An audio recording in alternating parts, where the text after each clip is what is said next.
ریشم زلفے یہ شربتی آنکھیں انہیں دیکھ کر جی رہے ہیں سبھی، انہیں دیکھ کر جی رہے ہیں سبھی۔ دوستو آج کے کریکٹرس میں ہم محمد رفیع کی گیت سنگیت اور کشوردا کے گیت سنگیت کی جو سٹوریز ہیں پریم نگر سے ہیں ان کے متعلق بتائیں گے۔ لوگ چینل کو سبسکرائب کریں، لائک کریں، اور how the talent brought to in practicals. I am in bits I am trying to best to in set ups. دوستو آپ سب کا سواگت ہے اور گیت سنگیت کی دنیا کے ساتھ جڑے رہیں، اور آپ کو آج ایک 1966 کے بعد، کیونکہ راجیش کھنہ 1966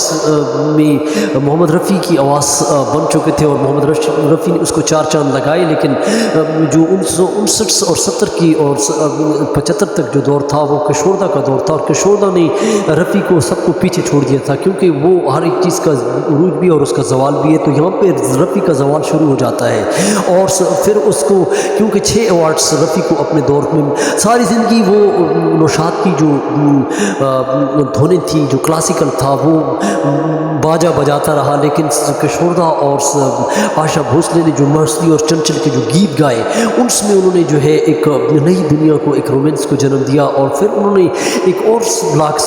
کی طرف ہم آج آپ کو بہت بڑی انویسٹیگیشن کر کے جو ہے آپ کو ایک چرچا کریں گے۔ لیکن 66 تک جو گیت تھے، جو جس میں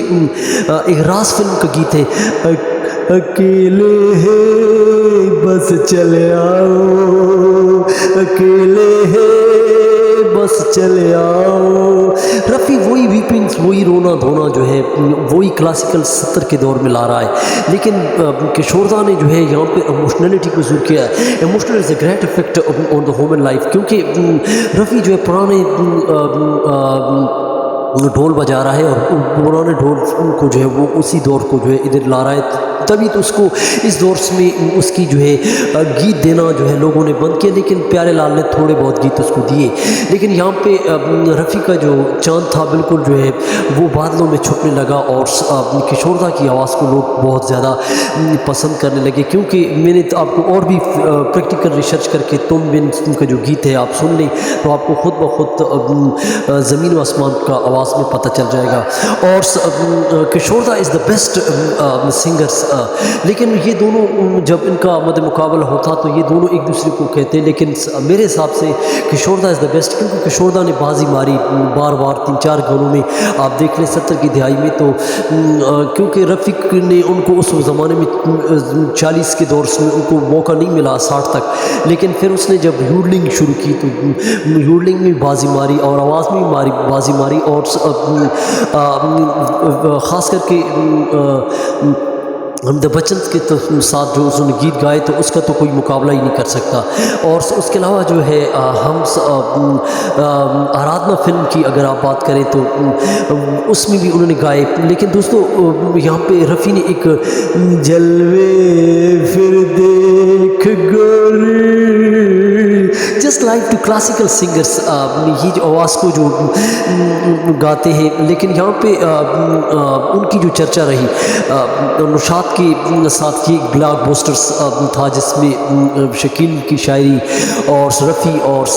یہ 4-5 ہیرو تھے، لیکن جس میں اور سنگر کو موقع نہیں دیا جاتا، کیونکہ نوشاد اور سلیم چودھری جو ہے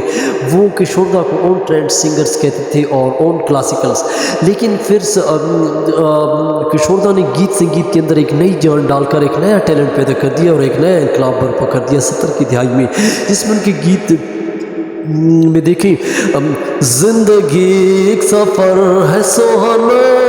یہاں کل کیا ہو کس نے جانا،